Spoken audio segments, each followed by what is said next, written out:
alegria receber esse convite para vir aqui falar com vocês sobre esse tema. É um tema que eu tenho um carinho muito grande e eu creio que é uma visão estratégica que nós, geólogos e geógrafos, temos que ter. Nós temos que perceber que se nós não nos comunicarmos corretamente com a sociedade, ela não sabe, afinal de contas, o que nós fazemos. Isso é crítico. Então, eu queria começar, eu procurei algumas fotos bonitas, algumas poucas dessas fotos são minhas, essa infelizmente não é, mas vou mostrar algumas coisas, espero que eu consiga, onde é que é? Aqui. Bem, eu queria colocar 4 questões e nós vamos trabalhar praticamente o tempo todinho em cima dessas 4 questões. A cada uma delas eu vou destacar novamente a questão para a gente voltar a falar sobre ela. O primeiro ponto é exatamente esse, de que a notável revolução que houve nas ciências geológicas, e nós sabemos, né? Veja bem, a biologia teve uma revolução científica no século XIX, com a descoberta da evolução.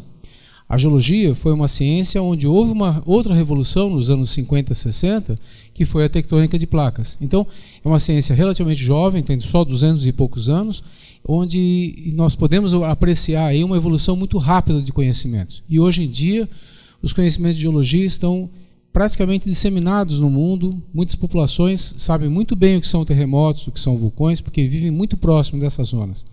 Paradoxalmente, no Brasil, onde nós temos problemas de inundações, escorregamentos, erosão costeira, muitos outros fenômenos, a população muitas vezes sequer sabe que esses são fenômenos geológicos. Nós vamos discutir um pouquinho isso. O segundo ponto é a questão da qualidade da formação de geólogos. E aí eu quero reportar ao ingresso nas universidades de pessoas que estudaram no ensino médio, no ensino fundamental, e muitas vezes sequer tiveram a chance de ter contato com as geociências. Isso é muito sério, porque provavelmente alguns vão descobrir tardiamente a sua vocação, em compensação muitos outros talvez não tenham tido a chance de ter percebido o interesse para a sua própria formação, de ter escolhido uma carreira ligada às ciências da Terra. Talvez fossem bons geólogos, bons geógrafos, bons engenheiros, etc. Mais ainda, será que na produção de conhecimento existe uma diferença entre o geólogo profissional e o geólogo cientista? E aqui eu vou tomar emprestado uma discussão que está acontecendo hoje nos Estados Unidos. O Brasil sempre teve em torno de 19, 20 cursos de geologia. Já não é o mais novo, né, mas um dos mais novos é o curso de geologia da Unicamp, que iniciou em 98, ou seja, ainda não completou 20 anos. Quando nós abrimos o curso de geologia na Unicamp, nós éramos o 20º curso. Hoje já existem 35 cursos que a gente tem notícia, e alguns deles são cursos onde os geólogos estudam e sequer vão ao campo, porque os cursos são noturnos e as escolas não permitem que eles façam trabalho de campo. Para mim é algo inadmissível, porque eu entendo que para aprender ciências da Terra você tem que ter contato com o solo. Então, é uma discussão que os americanos estão fazendo. Só para vocês terem uma ideia, existem mais de 260 cursos de geologia nos Estados Unidos. Nem todos eles vão ser geólogos profissionais, mas muitos deles vão ensinar geologia nas escolas. E, finalmente, será que a difusão do geoconhecimento ajuda a fortalecer a sociedade? Essa é a questão que eu quero colocar. Bom, primeiro ponto, será que é importante divulgar geociências? Eu creio que a resposta é muito interessante. Primeiro, porque a ciência nos fornece um modo especial de ver o mundo. Se nós olharmos essa feição, muita gente visita, né, um dos mais lindos terrenos brasileiros, né, a Foz do Iguaçu. Muita gente visita esses lugares e sequer sabe a origem dessas cachoeiras. Quando é que elas se formaram, que rochas são essas, um pouco dessa história. Normalmente as pessoas associam geociências a isso, né, a vulcões, terremotos, coisas que são longínquas. Eu acho que essa imagem tem que ser bastante modificada. E uma delas é exatamente ligada à exploração espacial. Hoje, tudo que se faz em termos de exploração de novos planetas, a própria investigação em Marte, os conhecimentos são todinhos baseados em geologia. E mais, se você pegar o que tem sido feito, né, a possibilidade de você expandir a ciência, a fronteira do conhecimento está caminhando nessa direção. Vocês já devem ter ouvido falar dos exoplanetas. Hoje são mais de 600 exoplanetas conhecidos. Agora acabaram de noticiar um exoplaneta situado só a 76 mil anos-luz da Terra. Ou seja, não está tão perto, mas é um planeta que está situado numa distância adequada de uma estrela em que ele possa ter água no estado líquido. Portanto, vai ter água nos 3 estados. Aí existem condições de abrigar vida.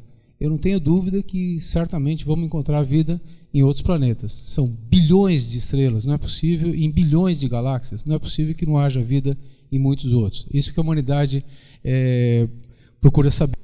Eu tenho um artigo que saiu na Ciência Hoje, eu adorei o título que eles me sugeriram para o artigo. Eu escrevi com a Flávia é uma astrônoma que fazia doutorado na Unicamp, e resolvemos escrever sobre justamente o que há de conhecimento científico por trás dessa descoberta de exoplanetas. E o título chama Tem Alguém Aí? E depois saiu publicado num livro chamado Astronomia Hoje, da Ciência Hoje. Eu acho bastante interessante que a gente consegue aproximar a geologia também da astronomia. Bem, então, por exemplo, aqui, nós temos aqui uma explicação das cachoeiras, né, os derrames, os intertrapes, a estrutura dos derrames em si, ou seja, tem muito conhecimento que a gente pode obter em cima disso. Mas outros campos também. A geologia médica, você pode hoje perceber a partir da água que as pessoas bebem, né, a possível correlação, talvez não correlação no sentido de causa e efeito, mas correlação com certos tipos de doenças. Hoje esse campo já está bastante evoluído.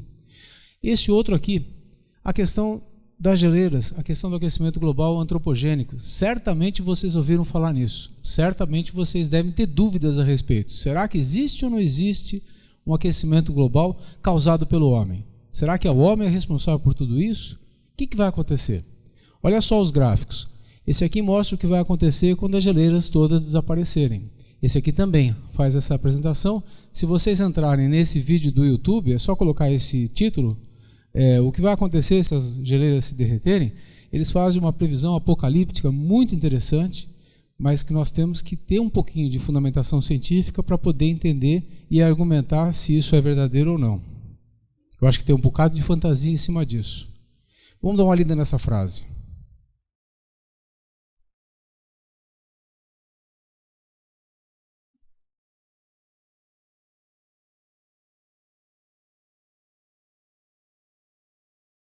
É radical, não é? Eu acho que ele está certo. Na época dos dinossauros, não havia calota polar. A Terra era muito mais quente que hoje. É insuportável para nós pensarmos numa Terra cuja temperatura média não fosse essa que nós conhecemos, 17 graus. E ela é 17 graus por causa que existem gases de efeito estufa, porque senão a Terra seria muito mais fria, talvez temperaturas abaixo de zero. Então, essa visão antropocêntrica de que a Terra está aí para nossa disposição, não é bem verdadeira. Se vocês pegarem o texto do James Lovelock, que se chama A Hipótese Gaia, A New Look at Life on Earth, pegue para ler esse texto. Ele vai mostrar claramente que centenas, milhares de espécies que existiram na Terra já desapareceram porque evoluíram de modo errado, tomaram todos os espaços possíveis, destruíram hábitats, destruíram as próprias condições de sobrevivência para que as próprias espécies continuassem existindo. E foram simplesmente suprimidas da Terra. Então ele diz, a mãe Gaia não é aquela mãe dadivosa que protege os seus filhos, é aquela que diz, não está se comportando direito? Tchau. Ou seja, é bem possível que a humanidade também aconteça a mesma coisa, porque vem fazendo exatamente essas coisas que a gente sabe pela ciência que não deveríamos fazer. Destruir hábitats, se expandir desproporcionalmente, etc, etc. Esse cartoon coloca muito bem essa visão, né? Save the planet. Dá uma olhada. O sujeito ali destruindo umas árvores para jogar isso aqui numa fábrica de papel. Essa fábrica vai produzir umas tabuletas, as pessoas vão vender as tabuletas e saem por aí. Save the planet. Bem, ele coloca uma coisa muito interessante. Veja bem, os especialistas não chegam a um acordo a respeito disso, mas tudo depende de como nós vamos gerenciar os nossos recursos de água, de alimento e de energia, que é a grande questão atual. Ou seja, a Terra pode acomodar mais gente do que os 7 bilhões, mas não muito mais do que isso. Tem outras discussões a respeito, mas acho que a gente podia parar por aqui. Então vamos lá. Primeiro, vamos discutir o aspecto da educação desde a base, desde as escolas fundamentais. Eu acho que aí tem alguns pontos que a gente pode refletir a respeito. Primeiro, se alguém olhar essa imagem, jamais vai dizer que esse problema é um problema geológico. Esse é o rio Tamanduateí, um afluente do Tamanduateí, e a população ilhada lá em São Paulo. Isso acontece todo ano. Pode acontecer com mais ou menos gravidade, mas sempre acontece. Ora, será que a questão é geológica? Se você olhar um mapa geológico, eu uma vez escrevi um artigo na Ciência Hoje, mostrando que bastava olhar um mapa geológico para saber que jamais se devia instalar marginais na beira desses rios, porque ali tem um aluvião que há 2 milhões de anos vive desse jeito, ele sempre fez isso. Né? Então, se há uma recorrência do fenômeno, é óbvio que ele vai acontecer novamente e não precisa fazer muito esforço. Vai chover e os rios não vão ter capacidade, principalmente numa região altamente urbanizada e impermeabilizada, que não há mais comunicação com o aquífero subterrâneo, ou seja, todas as condições possíveis e favoráveis para que o fenômeno acontecesse. Isso nos deixa de lado, né, com a perspectiva global do sistema Terra e mais ainda com a discussão sobre sustentabilidade. Aproveitei para pegar uma foto que fizemos hoje, o Ricardo e eu, né? Os icnofósseis de São Luís do Purunã, aqui do lado, aqui na belíssimo ponto que nós visitamos agora há pouco. E eu queria chamar a atenção disso. A educação tem um papel fundamental nisso. E veja bem, é um sistema que ele sofre uma retroalimentação positiva ou uma retroalimentação negativa. À medida que você tiver um sistema de grande qualidade, ele vai atrair gente de mais qualidade e ele se estimula progressivamente, ou seja, a gente está sempre impulsionando favoravelmente. Hoje em dia, todos os países desenvolvidos estão cuidando muito bem da questão educacional, porque sabem que disso depende o futuro da sua nação. O bem-estar futuro da população vai depender da qualidade do sistema educacional. Eu não preciso falar muito, mas só lembrar que o imperador do Japão permite que qualquer pessoa se curve perante ele numa reverência, menos os professores. Porque ele entende que os professores são os construtores, os edificadores do futuro do país. Portanto, um professor não precisa reverenciar o imperador do Japão. E aí, sempre que a gente melhora a instrução, a gente melhora os resultados. E eu quero insistir nesse ponto, que é um texto da Folha de São Paulo, já é antigo, em que se discute bastante a questão da escola como um serviço público e não como um produto de mercado. Nós não estamos vendendo uma mercadoria. Nós estamos formando pessoas, formando cabeças. Olha só, vamos ver um pouquinho mais de geologia.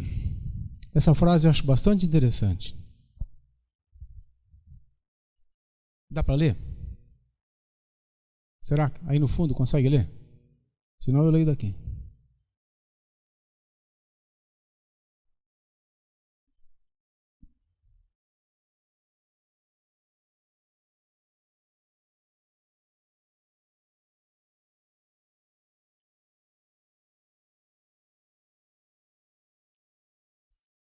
O Edgar Morin é um filósofo. Ele tem alguns livros que são absolutamente fantásticos. Não perca. Se você puder ler A Religação dos Saberes, se você puder ler esse aqui, A Cabeça Bem Feita, todos estão na internet, é fácil de baixar, mas pegue para dar uma olhadinha. Esse aqui é fantástico e não é só dele essa frase. Isso aqui já tem vários autores que falam a mesma coisa. O Stephen Jay Gould, naquele livro Seto do Tempo, Ciclo do Tempo, ele menciona isso tudo e menciona que o Freud, sem muita modéstia, diz que a terceira grande descoberta que a humanidade tem, ele que fez, né, quando vem mostrar o poder do inconsciente. Mas olha só, se hoje a gente tem que, a gente já não somos, né, a Terra já não é o centro do universo, o Sol não gira em torno da Terra, etc, etc. Nós estamos num cantinho do cosmos, dentro de uma das galáxias, uma dos 50 bilhões de galáxias. Então, temos que pensar bastante a questão da solidariedade, né? Eu queria discutir um pouco da importância da ciência geológica e aí, desse ponto, puxar outros dois. A necessidade de expandir geologia nas escolas e de nós fazermos um esforço para difundir geociências. Para que serve as geociências? Primeiro, sempre foi, né? A produção de mapas de países, estados, regiões, cidades, a busca de recursos minerais, energéticos, hídricos, mais recentemente a conservação de solos aráveis. A gente sabe, aprendi com um agrônomo, nós publicamos um artigo também de divulgação, o Zé Antônio, ele me ensinou o seguinte: as queimadas, para preparar uma agricultura, a próxima etapa de agricultura, elas só fazem sentido quando você planta algodão. Porque se você não fizer, a praga na próxima safra vai destruir bastante grande a quantidade de grãos de algodão que você vai produzir, e em seguida pode destruir mais ainda. Então, nesse caso, é preciso fazer queimada. Mesmo assim, ele fala, é melhor fazer rotação de cultura. Por quê? Porque quando você faz a queimada, você destrói a camada de fertilidade do solo, que demora muito tempo para se repor. Então, é mais ou menos como botar fogo em dinheiro, né? Você destrói o capital natural. Mais ainda, redução de desastres naturais e proteção da geobiodiversidade. Aqui uma foto muito bonita de uma região da África, né, mostrando um xerte, um sedimento bastante interessante. Mas por que é difícil da gente tratar da geologia para que as pessoas em geral compreendam? Primeiro, porque as escalas de tempo são de milhões de anos. A gente fala de coisas que aconteceram muito tempo atrás e que parece que não interferem em nada no nosso dia a dia. O conceito espacial também é incompreensível. O geólogo fala com a maior facilidade que um oceano se abriu ou se fechou e desapareceu, formou uma cadeia de montanhas, como se fosse uma coisa natural, né? Como se a gente pudesse ver isso. E, além disso, a sociedade precisa saber que ela depende de materiais geológicos. Tudo que nós temos aqui, com exceção de 4 substâncias, o couro e algumas outras, a madeira e algumas outras coisas, todo o resto vem do mundo mineral. O plástico dessas cadeiras, o material das paredes, etc. Então, nós temos a água, temos a redução de desastres naturais, a conservação de solos e, mais ainda, os mapas. Essa foi a ilustração que nós escolhemos fazer a capa da revista Terra Didática. Ela saiu em 2014. É um mapa geológico de Marte. Os americanos já fizeram esse mapa. Ou seja, por mais impreciso que seja, não teve nenhum geólogo chegando lá para pegar uma amostrinha, mas já temos um mapa geológico de Marte, assim como de outros planetas. Todos esses tipos de fenômenos naturais, todos têm que ser mais bem compreendidos para que as pessoas possam também saber como se proteger deles, ou pelo menos como reduzir o impacto. O terceiro item é a questão da formação de cientistas e profissionais nas universidades. E aí é o papel que nos cabe, né? Olha só. A pergunta que eu tinha feito no início é: na produção de conhecimento, o geólogo profissional difere do geólogo cientista? Esse professor, David Mock, eu conheço ele pessoalmente, estivemos juntos no congresso na Austrália, e agora houve outro congresso internacional de geologia, foi na África do Sul. Ele estava lá, eu não tive chance de ir, mas a colega do meu instituto, meu programa de pós-graduação, ela conversou com ele. Esse texto está na internet, é muito fácil de você baixar. E ele apresenta algumas questões interessantes sobre como é que você forma um geólogo cientista. As universidades americanas estão muito bem preparadas para formar geólogos profissionais. Eu acho que as nossas no Brasil também. Mas formar pesquisadores é muito mais complicado. Quem cuida de fazer isso?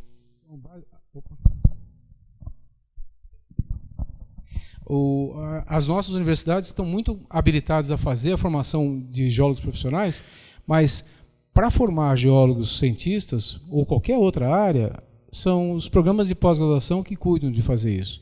E aí, seletivamente, algumas pessoas se dispõem a investir uma parte do seu tempo, uma parte do seu esforço, durante alguns anos, para conseguir um título e começar a essa função. Mas será que isso não deveria ser mais generalizado? Essa é a discussão que o Mogg coloca, e ele coloca algumas orientações muito interessantes. Vamos dar uma lida no que ele fala? Em relação ao professor, ele propõe que os professores abordem integralmente os alunos, define alguns procedimentos que os professores deviam fazer.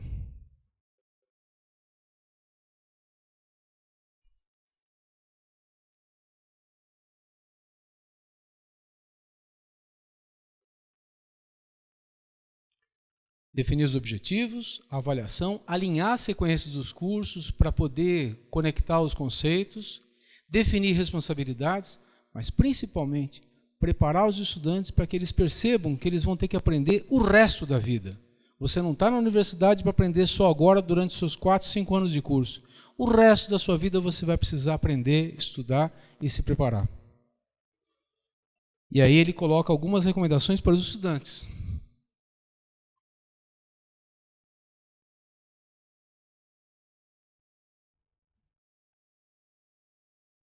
Olha que interessante. Compreender um contexto geológico, ele está falando de geólogos, né? Perguntar a próxima questão, ou seja, se antecipar, saber onde buscar a informação, pensar em montar planos para poder resolver um problema. Sabe, o problema às vezes é tão difícil quanto resolver o problema em si, ou mais difícil. E além disso, saber ser crítico. Uma vez nós tivemos os alunos da Unicamp fizeram uma greve e reclamaram porque o programa de curso dizia que o curso de Geologia e de Geografia prepararia os estudantes da Unicamp a serem críticos e criativos. E eles começaram a dizer que o programa não estava conseguindo fazer isso. Eu achei interessante, porque afinal de contas eles estavam dizendo que eles não eram nem críticos nem criativos, não é? Fizeram uma autocrítica nessa discussão. E mais ainda, integrar múltiplas linhas de evidência, conseguir juntar essas informações todas e se comunicar, mas principalmente, olha aqui, ó, ser o aprendiz pelo resto da vida. Então, no fundo, talvez não haja uma diferença muito grande entre o que é um profissional e um cientista. Nós deveríamos tentar buscar que os dois tivessem esse mesmo tipo de perspectiva, de entenderem que nós somos aprendizes toda a vida. Então, já mostramos nessa frase, a ciência oferece um modo especial de ver o mundo. Olha a situação dos americanos. E não creio que seja unicamente deles. Eu acho que no resto do mundo vamos encontrar coisas parecidas. A maioria dos estudantes e adultos nos Estados Unidos não percebem essa importância da ciência. Muitos cursaram disciplinas de ciência e se desapontaram, e aí nós temos técnicos, engenheiros e profissionais universitários que receberam diplomas, mas que não se dedicam à profissão, não têm menor interesse pela profissão. E outra coisa interessante, na hora de resolver um problema, eles esquecem de adotar uma abordagem científica, e aí simplesmente eles agem pelo senso comum. Outras vezes, as respostas são simplistas para problemas complexos. Então, muitos dirigentes políticos trabalham com ideias que são meramente crenças populares. Não tem nenhuma base em ciência daquilo que eles entendem. E outra aqui, olha, muitos adultos nos Estados Unidos não diferenciam explicações científicas e não científicas, como fenômenos naturais, como evolução, como aquecimento global, como tantos outros. Então, nós temos que entender que a ciência sempre trabalha exigindo provas independentes que possam ser verificáveis, possam ser constatáveis. Se não é ciência. É fé, religião, é outro campo, mas não é ciência. A ciência exige que você seja capaz, no quadro de conhecimento de hoje, de comprovar um certo conhecimento. E mais ainda, a ciência está o tempo todinho sendo questionada. Alguém formula uma teoria, imediatamente os outros pesquisadores vão lá testar para ver se é verdade. Se não for verdade, derrubam essa ideia e colocam outra no seu lugar. Se for verdade, reforçam a teoria. E aí, de novo, Edgar Morin, né? Devemos tentar estimular um pensamento complexo. E aí onde entra a difusão do conhecimento de geociências, ou seja, agora depois de toda essa conversa, né, vamos entrar no assunto da palestra. E eu quero dar alguns exemplos para vocês que me parecem muito legais. Eu tive a chance de fazer o ano passado essa palestra lá em Itu, no Varvito de Itu. Vocês não conhecem? Alguém aqui conhece esse lugar? Isso aqui foi uma pedreira, muitos anos atrás, que foi abandonada. Ninguém sabia o que fazer com ela. O DNP me colocou de novo essa área para ser extraída, para que outra empresa de mineração viesse a ocupar. Virou uma zona abandonada, quase um lixão. Até que um belo dia, os colegas da USP, professores lá da USP, convenceram a prefeitura de Itu a fazer ali um parque natural. E esse parque natural foi inaugurado em julho de 1995. No mesmo mês em que o professor Fernando e eu publicamos esse artigo na revista Ciência Hoje. Peço licença para vocês para dedicar umas palavrinhas para o mais importante geólogo que o Brasil já conheceu. Não há outro Fernando de Almeida. Fernando de Almeida é um só. O professor Fernando faleceu em 2013, dia 2 de agosto de 2013, nos deixou aos 97 anos. Toda a carreira dele foi dedicada às geociências, mas ele é formado em engenharia civil. Ele nunca projetou mais do que uma porta numa casa. O resto que ele fez foi tudo em geologia. E era um geólogo absolutamente sério, íntegro, uma personalidade que vocês, se o conhecessem, vocês iam admirar. Eu tive a grande honra de ter trabalhado minha vida inteira com ele. Eu fui assistente dele e praticamente nós conversávamos todo dia, toda semana, mesmo quando eu morando em Campinas, ele continuava morando em São Paulo. E quando nós deixamos o IPT em 95, a dona Beatriz, a mulher dele, falou: Celso, você não pode deixar o Fernando sem trabalho, porque senão ele morre. Nós conseguimos fazer muitas coisas juntos nesses anos todos. E uma delas foi esse texto aqui, Geleiras no Brasil, em que a gente apresenta um pouquinho da história do registro glacial do Itararé, lá na região. Esse aqui é um texto que nós escrevemos. Vocês vão ler aí essa frase é do professor Fernando.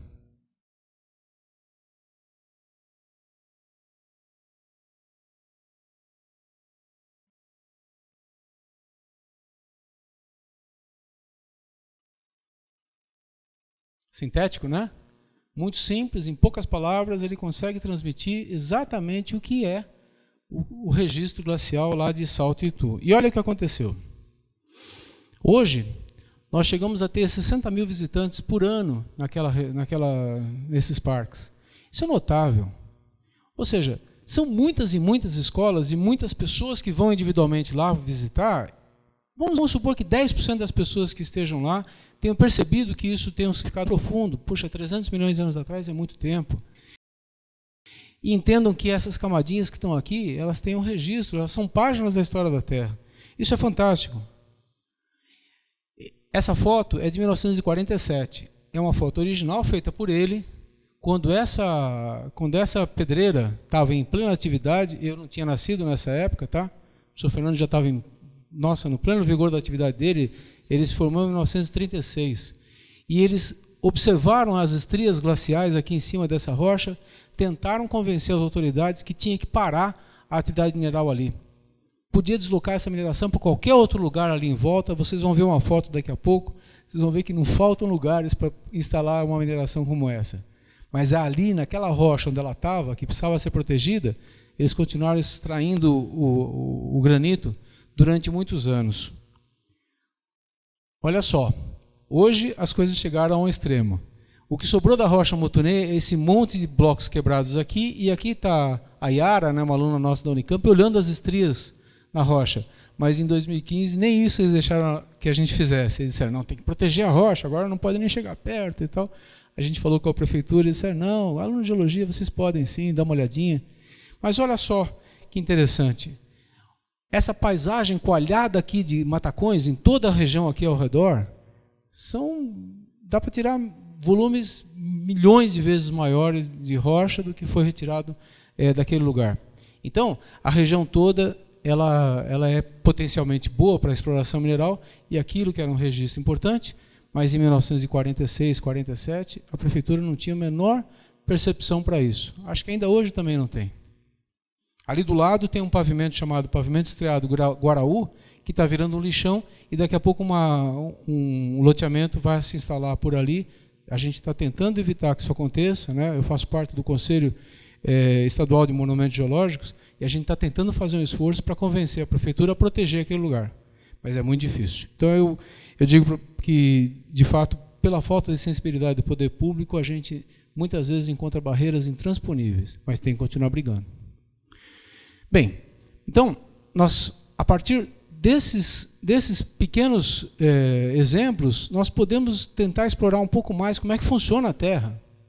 Afinal de contas, como é que isso influencia a humanidade.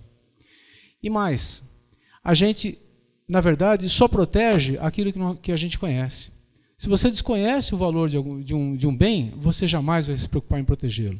Mas quando você perceber que aquilo ali tem significado cultural, etc., você vai fazer o máximo de si para protegê-lo. Aliás, o Fife dizia isso: arrumar a casa para as futuras gerações. William Fife foi um dos presidentes da União Internacional das Ciências Geológicas. Bom, então, em termos imediatos, né, a educação ela evita tragédias. Certamente essa população sabia que isso aqui era uma área que podia ser acometida por um deslizamento. Certamente. Mas viviam lá por falta de opção. Será que é culpa dela? Não. É também culpa do poder público por omissão, porque o poder público tem por obrigação defender, existe defesa civil exatamente para isso, defender a população de um risco como esse. Então as duas coisas se somam, a ignorância da população ou o conhecimento, sabe aquela história do cigarro? Ah, todo mundo tem câncer, tal, mas comigo não vai acontecer, e continua fumando, certo? É a mesma história, as pessoas pensando, pode ser que aconteça, mas não vai acontecer agora, quando será que vai? E aí aconteceu essa tragédia.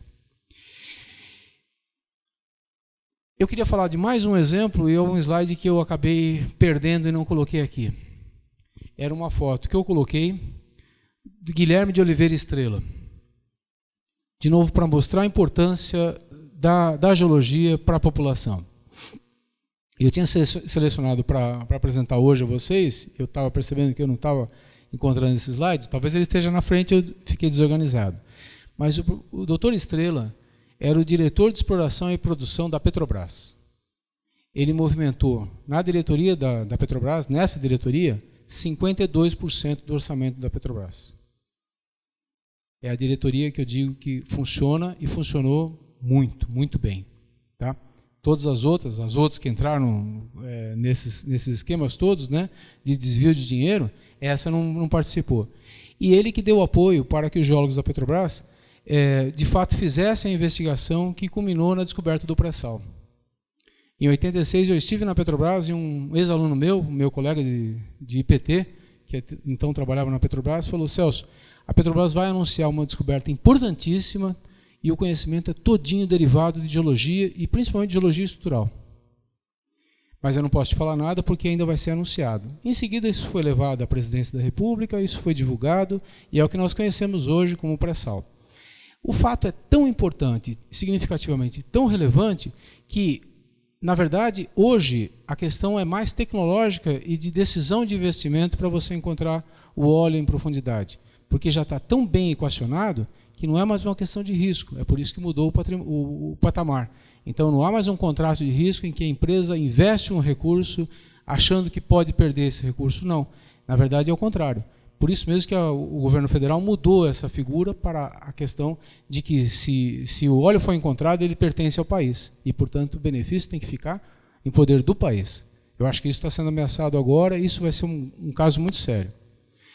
Mas eu quero voltar a um outro tema, que é esse tema aqui, o tema do aquífero Guarani. Outro patrimônio que nós temos, está aqui pertinho de nós, né? Outro dia, no ano passado, em São Paulo, quando teve aquela crise hídrica, eu vi uma cartinha no jornal, um sujeito escrevendo assim: escuta, que fim levou o aquífero Guarani que ia nos salvar? Por que não pode agora pegar água do aquífero Guarani para abastecer São Paulo, que está faltando água? Interessante, né? Bom, nós jogamos esse tema numa disciplina de pós-graduação e de graduação da Unicamp, e essa moça fez um trabalho muito interessante. O vídeo é longo, 10 minutos, eu não vou poder passar aqui, mas eu recomendo que vocês baixem esse vídeo e dêem uma olhadinha. É muito legal. 5 coisas que você provavelmente não sabia sobre o aquífero Guarani. Ela vai pegando uma folha de papel, vai desenhando e vai contando a história, faz uma analogia. Ela pega um monte de grãos de café, põe dentro de uma jarra, joga água e mostra uma analogia ao que é o aquífero. Tá? Um arenito poroso, etc. Ela chega ao ponto de mostrar a questão de Ribeirão Preto, onde a superexplotação do aquífero já atingiu níveis alarmantes. E tanto é que existe um perímetro em que nenhum poço novo pode ser aberto. Só podem ser abertos poços para repor poços que parem de funcionar. Tá? Então esse é bastante interessante, esse vídeo é uma produção feita de uma disciplina nossa lá da pós-graduação da Unicamp. Bom, nós seguimos um pouco além. Nós juntamos um grupo de geólogos, eu pela Unicamp, a Sueli também, que é professora de geologia, mas outros profissionais andaram se envolvendo nisso há uns 3 anos, e nós estamos tentando sensibilizar o poder público para fazer uma divulgação mais maciça da questão e das ameaças do aquífero Guarani. Existe, então, um museu em Botucatu, chamado Museu de Mineralogia Aitiara, e o museu, na verdade, é a nossa base de operações, né, do projeto, são eles que dão. E o museu conseguiu uma verba muito interessante para fazer um trailer, uma exposição itinerante sobre o aquífero. Eu vou mostrar algumas fotos para vocês. Está aqui a ficha técnica, né, o símbolo do museu, os 2 artistas, as crianças lá em Botucatu, na inauguração do trailer, ele acabou de ser produzido, e a peça de teatro é feita, muito interessante. O rapaz e a moça, eles apresentam isso de uma maneira brilhante, né? É muito divertida, conta uma historinha, uma musiquinha e tal, mas no fundo passa uma mensagem para a criançada do que é o arenito e como é que ele se formou. Eles estiveram na semana passada, teve o Congresso de Águas Subterrâneas em Campinas, eles foram apresentar essa peça. Então, dentro do trailer você tem uma série de painéis, uma maquete, amostras de rocha, etc., tentando mostrar essas coisas. E mais ainda, é ainda possível fazer algumas oficinas artísticas, né, desenhando com areias e de poesia. Então, conseguimos montar em cima disso alguma coisa que parece ter um potencial bastante grande, porque leva as crianças, leva as escolas. Nessa semana, na Unicamp, na sexta-feira passada, 300 crianças vieram, de 5, 6 escolas, vieram ver a exposição. E isso, a ideia é começar a replicar e transportar para outros lugares para que as pessoas possam conhecer. Eu acho que é uma maneira interessante de fazer isso. Outra coisa que se pretende fazer é algumas placas em rodovias, que nem no Rio de Janeiro. Não sei se vocês já tiveram chance de ver, o Rio tem mais de 95 sítios geológicos já devidamente documentados, como esse que nós vimos hoje, né, que eu acho fantástico. Aqui é uma das placas, né, e eles usam a designação Projetos Caminhos Geológicos, RJ, então nós pensamos em fazer Caminhos Geológicos SP. E aí na Castelo Branco, que é a rodovia que justamente entra e atravessa uma boa parte do aquífero, nós pensamos em convencer lá os concessionários de rodovia a colocar algumas placas. Não umas placas como essa. Essa seria o sonho de todo geólogo, não é? Que tal? Pus para você, Ricardo. Essa placa é verdade, ela foi colocada, mas em 73, numa rodovia que dava entrada para uma barragem que estava sendo construída. Então, para chamar a atenção dos geólogos, eles fizeram uma placa, não é brincadeira não. Isso é o Bartorelli que fez essa fotografia. Bem, então, tentando resumir o que a gente conversou agora, eu queria mostrar algumas coisas que eu acho bastante importantes. Primeiro, o conhecimento das geociências raramente atinge a educação básica. Essa evolução do conhecimento, por mais que esteja presente nos livros didáticos, por mais que os professores tenham contato com ela, muitas vezes não atravessa certas barreiras e não chega na escola, não chega nas crianças. Eu entendo que os professores deviam conhecer mais de tectônica de placas e dinâmica terrestre para terem segurança de falar sobre esse assunto. E para isso precisa estudar, precisa de dedicação. Outra, a qualidade do geólogo que se forma depende de quem ingressa. Isso é inevitável. Quer dizer, se a educação básica melhora o seu nível, melhora a qualidade do que produz, naturalmente as universidades vão ser abastecidas com pessoas mais bem preparadas para enfrentar o desafio de estudar. Se isso não acontece, elas vão ter que recuperar o tempo perdido na universidade. É muito comum isso, né? Quantos alunos... Nós temos um programa lá na Unicamp chamado Profis, em que os 2 alunos mais bem colocados das escolas públicas da região de Campinas, são 60, 2 alunos entram por ano de cada uma dessas escolas lá, são 120 alunos. Eu já dei aula para eles. A dificuldade que eles têm é muito grande. O professor de matemática me dizia, Celso, não é que eles não entendem o que é tempo geológico, eles não sabem fazer regra de 3. Se não sabem fazer regra de 3, vão ter que primeiro estudar a regra de 3 para depois aplicar esses conceitos mais adiante. Eles passam 2 anos fazendo uma série de disciplinas, são reprovados. Quando eles conseguem terminar, eles têm uma vaga garantida nos vários cursos que a universidade oferece. Acho que é um programa de inclusão interessante, mas eu acho que não é a solução. No meu modo de entender, a solução é uma só. Eu acho que eu vivenciei isso e posso dizer para vocês. Eu só estudei a minha vida inteira em escola pública.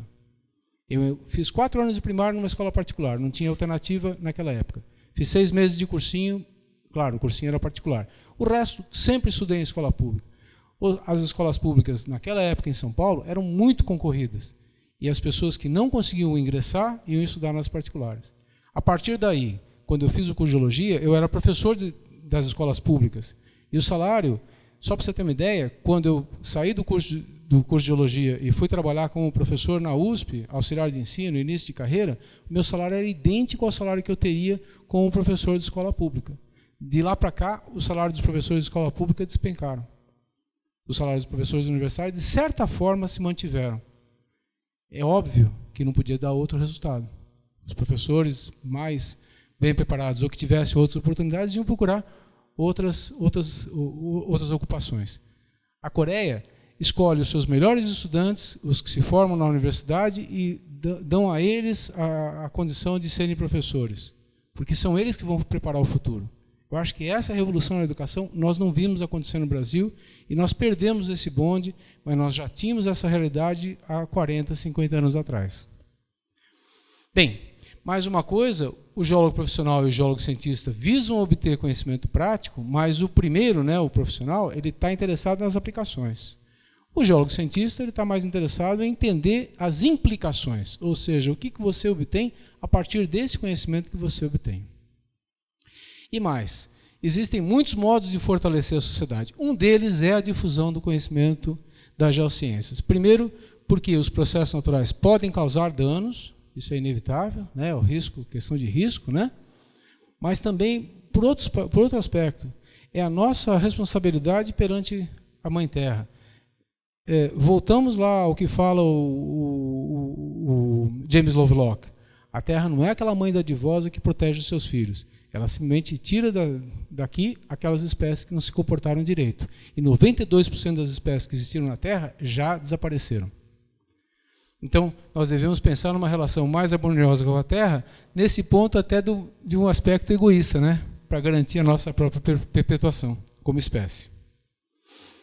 Então, aqui está uma imagem do diretor do DRM do Rio de Janeiro, Guilherme Estrela, da Petrobras, instalando uma dessas placas de divulgação geológica no Pão de Açúcar. Aqui no morro ao lado, né, da Urca, e lá em cima está o Pão de Açúcar, exatamente para mostrar que, além de fazermos pesquisas da melhor qualidade, nós temos que pensar em inserir mais geociências na educação, por um monte de benefícios. Eu tentei mostrar alguns deles, eu não sei se consegui convencer vocês, espero que sim. Essa frase é bastante interessante, eu acho que mesmo com a difusão das geociências a gente consegue fazer isso, de abrir horizontes para que as pessoas pensem diferente a respeito da Terra. Está aqui um pouco da bibliografia, né? O artigo que nós fizemos, o professor Fernando e eu, sobre as geleiras, o artigo dele de 48, da Rocha Motunê de Salto, uma outra reflexão que fizemos sobre docência e trabalho de campo nas disciplinas de Sistema Terra da Unicamp, o texto do José Brilha, A Geologia, os Geólogos e o Manto da Invisibilidade, o texto do Fife, Mogg, Edgar Morin, e um texto do Ashburn sobre petróleo em São Paulo. Acho que era isso. Tem mais um último slide aqui para anunciar que nós vamos organizar em Campinas, daqui a 2 anos, de 22 a 27 de julho de 2018, com muito orgulho, a primeira vez que esse evento vem para a América do Sul. Ele já aconteceu, a primeira vez foi na Inglaterra, em Southampton, em 97 foi no Havaí, é só lugar chato, viu? A outra vez, em 2000, foi a Conferência Internacional do IGEL. No ano 2000 foi nas Rochosas. Desculpe, no ano 2000 foi na Austrália, foi quando foi fundada o IGEL. 2003 em Calgary, nas Rochosas. Em 2006 na Alemanha, 2010 na África do Sul, depois na Índia e agora no Brasil. E nós assumimos então a responsabilidade por organizar esse evento junto com o Simpósio Nacional de Ensino e História de Ciências da Terra. E vai ser no Centro de Convenções da Unicamp de 22 a 27 de julho. Ou seja, daqui a 2 anos. Vocês estão todos convidados. Obrigado.